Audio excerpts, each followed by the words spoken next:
Bonjour et bienvenue dans ce premier épisode de La vie me réveillait doucement. Alors aujourd'hui nous allons parler des inégalités sociales en milieu scolaire et de leur impact sur l'estime de soi des élèves. Pour ce faire, je suis avec mademoiselle Blanche qui va se présenter. Alors, mademoiselle? Je m'appelle Blanche Di Dukengebini, je suis étudiante et je suis âgée de 19 ans. Au cours de mon parcours scolaire, j'ai eu à étudier dans une école très réputée pour sa formation, une école de cité bien sûr, qui était comme une sorte de carrefour des familles, où on avait des familles modestes tout comme des familles aisées. Dans cette école, à part les résultats scolaires, les programmes, les emplois du temps, il y avait également une toute autre réalité. Et cette réalité, c'est bien sûr les inégalités sociales. Avant de rentrer dans le vif du sujet, nous allons d'abord citer nommément les différentes classes sociales qui cohabitent à Kinshasa. Alors, il y en a 4. Merci ChatGPT de me les avoir données. Premièrement, nous avons la classe supérieure ou l'élite. Vous avez la classe moyenne. Vous avez la classe moyenne inférieure ou la classe populaire. Et vous avez les classes défavorisées. Alors, ici, dans notre vidéo, nous allons parler de milieu scolaire où c'était plutôt les classes moyennes inférieures et les classes moyennes qui cohabitaient. Donc, je pense que cette information est importante pour que vous puissiez vous mettre dans le contexte et mieux comprendre de quoi nous parlons dans cette vidéo. Ainsi, pour traiter de notre sujet, je vais procéder par une série de questions que je poserai à mademoiselle Blanche ici présente et qui va nous répondre en toute sincérité et en toute intégrité. Donc mademoiselle Blanche, la première question c'est, à ton avis, qu'est-ce qui rend les différences de classe visibles à l'école même quand on porte tous un uniforme? Ok, je vais répondre à cette question. Mais premièrement, j'ai une chose à dire sur la loi qui exige qu'on puisse tous porter des uniformes dans les écoles. Je trouve que c'est une bénédiction.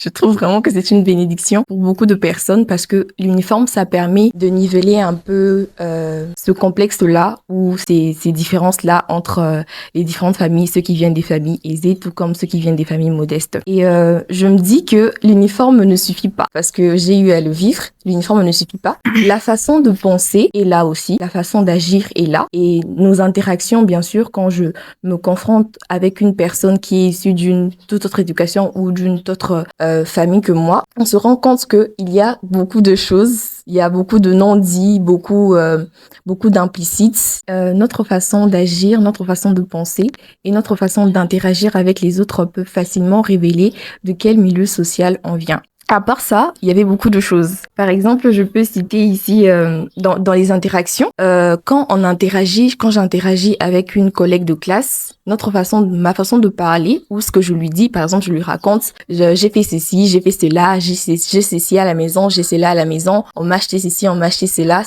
ça révèle un peu ce que je suis. Ça révèle de quel milieu social je viens, ça révèle mon éducation financière également. Et si une autre personne avec qui je viens discuter et on se plaint, par exemple, de la hausse du prix du jus qui passe de 500 francs à 700 francs, ça révèle aussi, ça révèle aussi de quel milieu social je viens, en quelque sorte.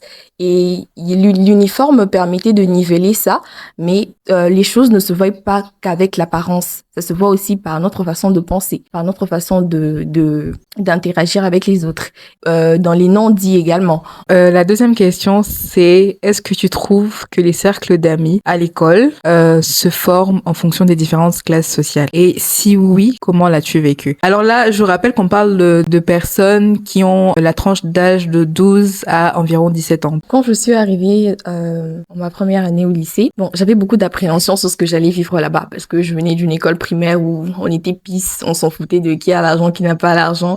Et puis, je me retrouve dans un autre milieu avec d'autres personnes que je ne connaissais pas nécessairement. Et ma première année, quand on arrive pour la première fois dans une école, la première chose qu'on cherche à faire, c'est se trouver des amis, se trouver des copines. Et j'avais remarqué une chose, les cercles d'amis, comment ils se sont formés. Je me suis retrouvée avec des gens qui pensaient exactement comme moi. Exactement comme moi. Quand je dis des gens avec qui on se plaint ensemble de la hausse du prix du jus ou des biscuits ou je sais pas quoi. Et il y avait d'autres cercles qui s'étaient formés et des gens qui pouvaient parler de j'étais par exemple allée en vacances à Paris, on est allé visiter Disneyland Paris, ce genre de choses. Il y a eu une chose qui se passait au niveau des interactions entre ces cercles-là, parce que on est dans une classe. Je me suis mise en amitié avec des gens qui pensent comme moi, et il y avait d'autres personnes qui se sont mises aussi en amitié avec des gens qui pensent comme elles.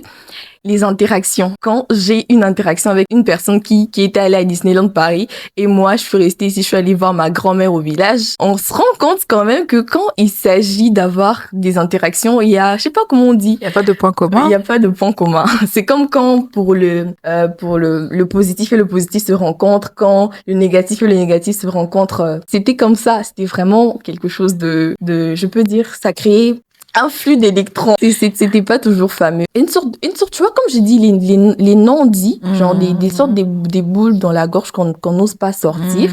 Mais on se rend compte que, vas-y, avec telle personne, on peut jamais être amis. Ou avec telle autre personne, on peut jamais être amis parce qu'on pense pas de la même manière. On n'est pas issus du même milieu social, ce genre de choses. Mais après, moi, pour rebondir sur ce que tu dis, je ne suis pas contre le fait de créer des affinités par rapport aux points communs parce qu'en soi, c'est ça l'objectif. On va pas se mettre avec quelqu'un si on n'a pas un minimum de points communs. Mais que j'aimerais te poser comme question, c'est est-ce que quand ces personnes-là avaient compris que elles venaient d'un milieu plus aisé, est-ce que à des moments elles n'ont pas essayé de rabaisser, de critiquer? Il n'y a pas déjà eu ce besoin de rabaisser l'autre parce que l'autre n'est pas comme moi et parce que j'estime que je suis mieux que l'autre parce que je viens d'un milieu social beaucoup plus élevé? Oui, comme je le disais, on a quand même eu à avoir des interactions, et au niveau des interactions, on se rend compte du fait que personne ne comprend l'autre. Par exemple, moi, si je viens d'un milieu modeste ou une autre personne qui vient d'un milieu plus aisé, et on se rend compte qu'on se comprend pas. On n'arrive pas à savoir pourquoi est-ce que l'autre pense de cette façon-là et pourquoi est-ce que moi je pense de cette façon-ci. Et je trouve que ça devient comme une sorte de haine mutuelle. Je sais pas si tu comprends. Genre, je ne comprends pas ce que tu vis. Je ne comprends pas ce que tu vis. Donc, toi non plus, tu comprends pas ce que je vis. Donc, pourquoi est-ce que je vais me mettre à ta place? On se déteste comme ça sans comprendre la raison pour laquelle l'autre agit de telle ou autre façon. Telle ou telle autre façon. Oui. Au niveau des interactions entre les personnes qui viennent d'une famille aisée et les personnes qui viennent d'une famille modeste, on se rendait compte et on se rend compte qu'il y a quand même beaucoup d'indifférence et beaucoup de mépris les uns envers les autres. Pourquoi ce mépris-là ou cette indifférence? C'est parce que simplement, on n'arrive pas à comprendre la situation de l'autre. On se demande, par exemple, si moi je viens d'une famille modeste et que je vois une personne qui vient d'une famille aisée exposer, par exemple, ce qu'elle a comme bien ou acquis, je me dis, mais elle se prend pour qui celle-là? Elle montre quoi? Elle veut nous faire quoi en fait? Elle veut que quoi? Qu'on s'agenouille devant elle, qu'on puisse chercher à voir ce qu'elle a ou ce genre de choses. Elle parle peut-être simplement de ce qu'elle vit, quoi. Oui. Ou moi qui viens encore d'une famille aisée et je regarde une personne qui vient d'une famille modeste et je trouve que vas-y, elle a pas le dernier iPhone. En plus, regarde ses cheveux. Regarde le genre de cahier qu'elle utilise. Une feuille, tu touches seulement un peu comme ça se déchire. Ce genre de choses. Alors que moi, j'ai le cahier, quoi. Au Cora. Et c'est ce problème-là. Et d'ailleurs, j'ai une citation, que j'ai chopée dans un film. En fait, c'est en anglais, mais je vais la dire en français. Ils ont peur de nous parce qu'ils ne nous comprennent pas et on a peur de nous pour la même raison. Donc, moi, en tant qu'une personne qui vient d'une famille modeste, je regarde la personne qui vient d'une famille aisée et je ressens du mépris pour elle parce que je ne comprends pas réellement ce que la personne vit. Et moi qui viens d'une famille aisée, je regarde une personne qui vient d'une famille modeste et je me dis, mais quand même, elle se prend pour qui? Elle fait pas d'efforts quand même. Alors que j'ai peut-être rien. C'est par rapport à mes moyens, moi. Je trouve que c'est pas digne d'un être humain normal dans le sens où je me dis que je ne connais pas la situation de l'autre mais je me permets de porter un jugement. J'ai beaucoup d'argent mais je vois une personne qui n'a pas assez d'argent, je me permets de porter un jugement sur ce qu'elle a. Ou l'inverse, oui, j'ai pas d'argent et je me permets de porter un jugement sur ce que l'autre personne a également. Je sais pas ce qu'elle a fait, peut-être qu'elle est au charbonnier. Exactement.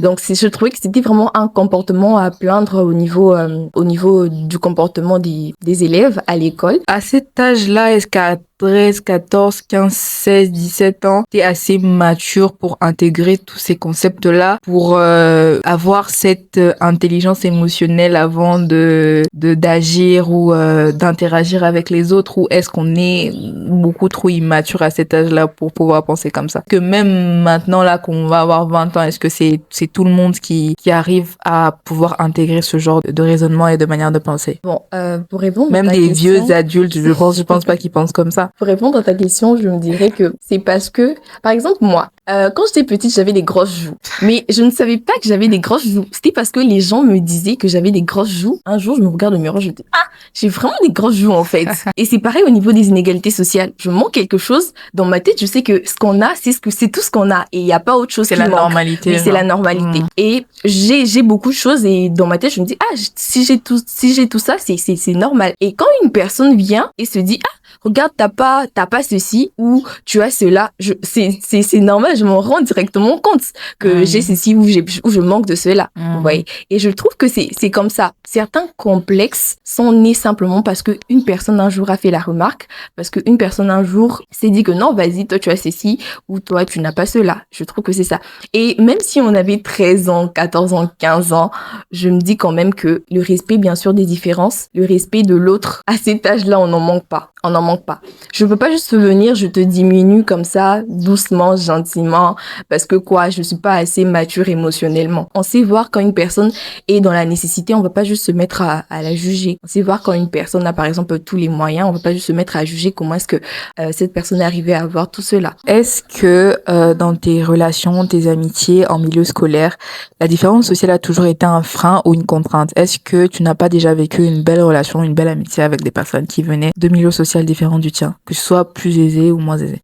Heureusement pour moi, durant mon parcours scolaire, j'ai eu à rencontrer des merveilleuses personnes. Ce sont des personnes qui avaient une éducation au respect de la différence. C'est exactement le terme qu'il faut, éducation au respect de la différence. Ces personnes, te montrent une très grande compréhension par rapport à ta situation. Que tu sois plus aisé ou modeste, on se rend compte que c'est plus ta personnalité et ta valeur qu'on cherche au lieu de ce que tu possèdes. Et ça m'a vraiment montré que les inégalités sociales, si elles sont là, c'est parce que il n'y a pas, si je peux le dire, une éducation, comme je l'ai dit, une éducation au respect de la différence. On se rend pas compte que l'autre est différent de moi, que l'autre n'a pas ce que j'ai ou l'autre n'a pas les mêmes chances que moi. On s'en rend rarement compte. Et je trouve d'ailleurs que les êtres humains ont un énorme problème avec les différences. Les êtres humains ont un énorme problème avec les différences. Trop la conformité alors que c'est complètement impossible. C'est impossible. Et ces personnes-là m'ont montré que c'est possible d'avoir une amitié, des amitiés sincères bien sûr, avec des gens qui ne sont pas issus du même milieu social que moi et bien sûr se développer et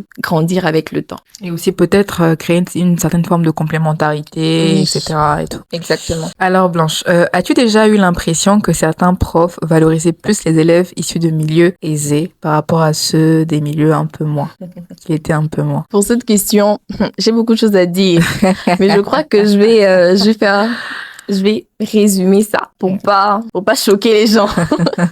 En fait, il faut se l'avouer, certains profs avaient une facilité à sourire à des enfants que je peux dire des enfants bien nés, si vous comprenez, des enfants des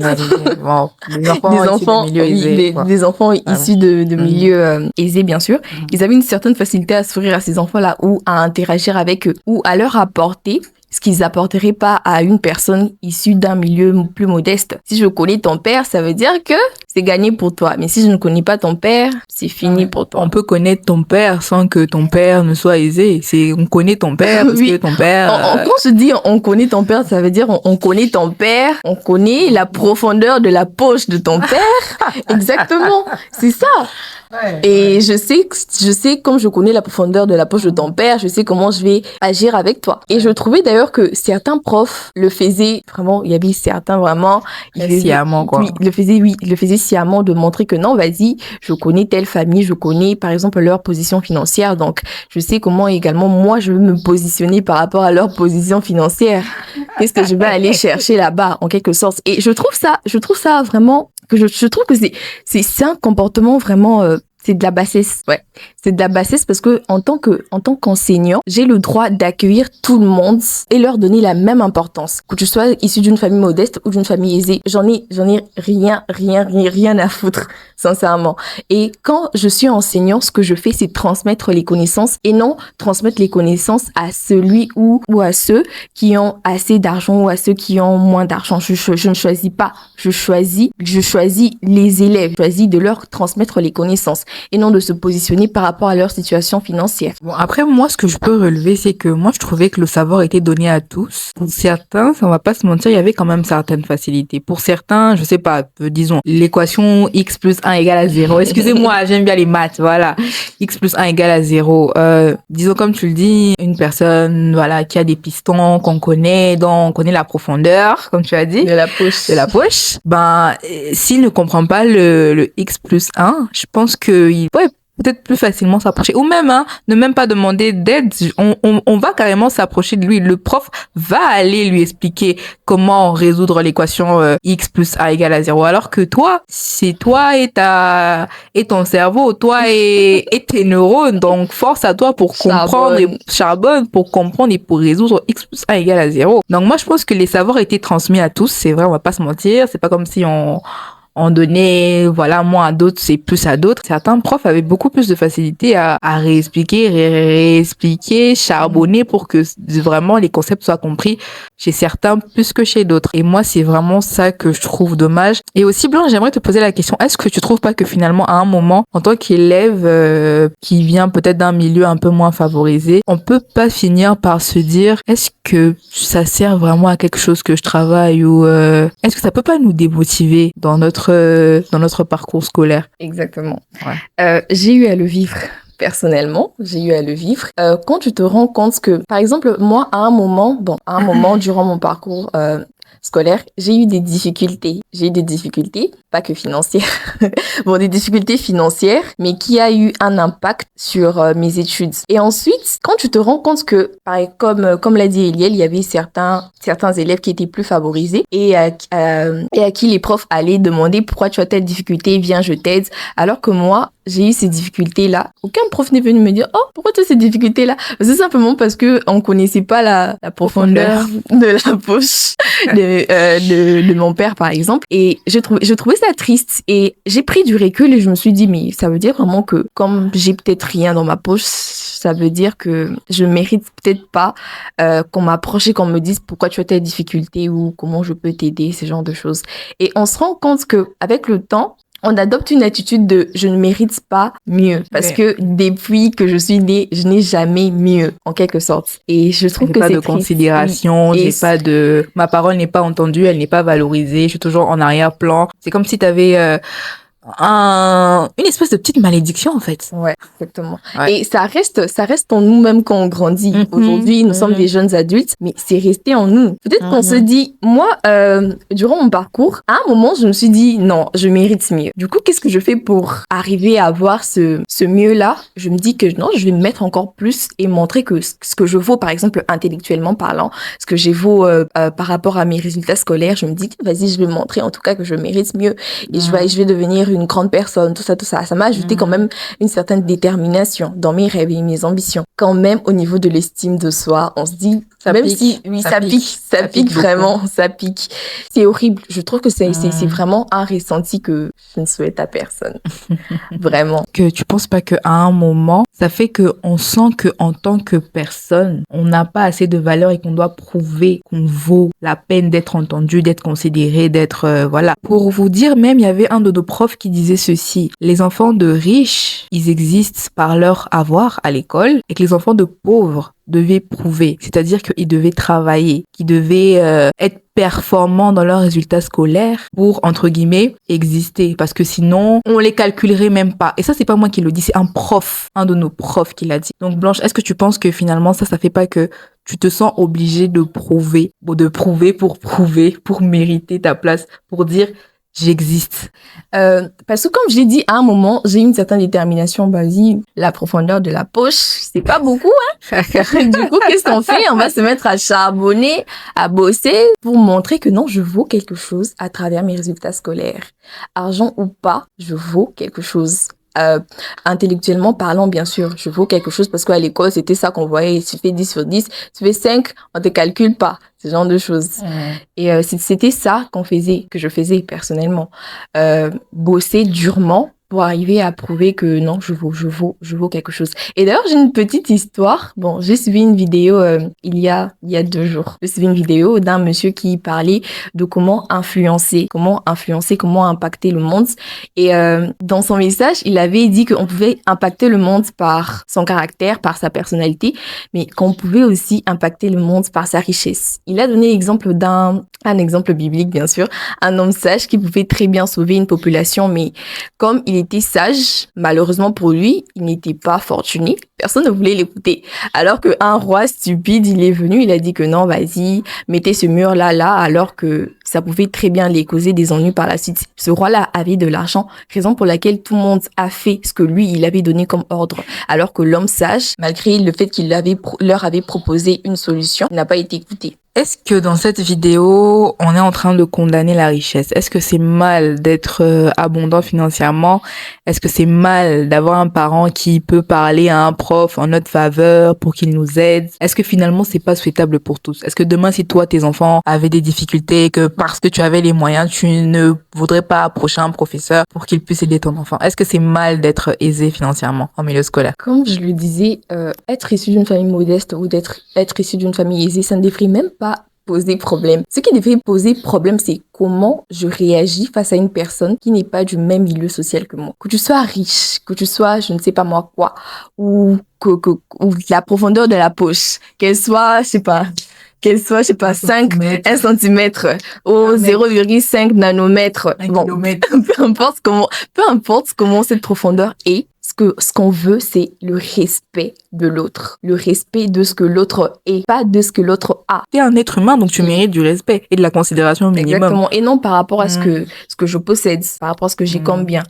Et je trouve, par exemple, qu'aujourd'hui, on se met dans la tête l'idée que si moi je viens d'une famille modeste et que je vois une personne aisée, je vais directement avoir du mépris pour cette personne. Ou si moi je viens d'une famille aisée et que je vois une personne d'une famille modeste, je vais me dire, alors qu'il n'y a pas besoin, le but, c'est pas de créer des guerres ou quoi que ce soit. Oui, exactement. Pour conclure, je vais poser une petite question à Mademoiselle Blanche. Si tu pouvais remonter le temps et dire quelque chose à la toi de 14, 13 ans, peut-être même 15 ou 16, par rapport à l'ambiance dans l'école, qu'est-ce que tu lui dirais?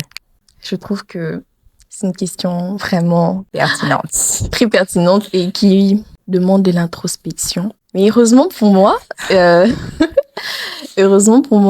la situation que j'ai vécue durant mon parcours scolaire, à un moment, comme j'ai dit, j'ai pris du recul et j'ai pris le temps de réfléchir sur ça. Et je me suis dit à moi-même beaucoup de choses. Ok.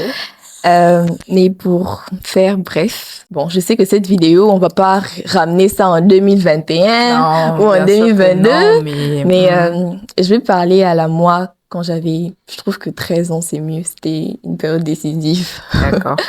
Je dirais ceci à Blanche, qui avait 13 ans, ou qui a 13 ans. Je trouve que tu devrais marcher selon ta propre voie, ne pas chercher à te comparer à d'autres personnes et savoir que tu mérites tout ce qu'il y a de beau, tout ce qu'il y a de merveilleux en fait. Et même quand le sol tremble devant toi, tu devrais toujours marcher droite et ne jamais se comparer à la lumière des autres parce que toi-même tu es une lumière qui brille fortement. Pour finir, j'ai une petite citation de mon auteur préféré. Fais-toi plaisir. Ouais. Antoine de Saint-Exupéry, il dit ceci: « Ce n'est pas dans ce que nous possédons que réside notre valeur, mais dans ce que nous sommes au plus profond de nous-mêmes. » C'est exactement le conseil que je donnerais à la moi de 13 ans. C'est vraiment pas dans ce que tu possèdes, c'est dans ce que tu as au fond de toi, dans les valeurs que tu portes, dans ce que tu as dans ton cœur, dans ta personnalité également. Merci à toi, Blanche. Je pense qu'on n'aurait pas pu dire mieux et je pense que j'aurais donné le même conseil à la moi de 13 ans et même à la moi d'aujourd'hui, je lui donnerais exactement le même conseil. Donc, on va conclure cette vidéo. Merci Blanche d'être venue. Merci à toi de m'avoir invitée. Alors, qu'est-ce qu'on retient? Notre valeur dépend de ce qu'on est et pas de ce qu'on a. Exactement. Pas que de ce qu'on a, tu vois. Alors, Blanche, merci beaucoup d'être venue pour parler de ce sujet qui est très, très sensible, très tabou. On espère que notre message sera clair et qu'il ne sera pas mal interprété. On espère aussi que la vidéo vous aura plu. Si oui, n'hésitez pas à vous abonner et à laisser un petit j'aime. N'hésitez pas à encourager Blanche dans les commentaires pour le courage qu'elle a eu pour venir parler de son expérience avec nous aujourd'hui. Et nous la remercions beaucoup pour ça. Merci Blanche. Merci à toi, Eliel. Alors, on se retrouve très bientôt, j'espère. Oui, très bientôt, pour un nouvel épisode de La vie me réveille doucement. Ciao. Bye.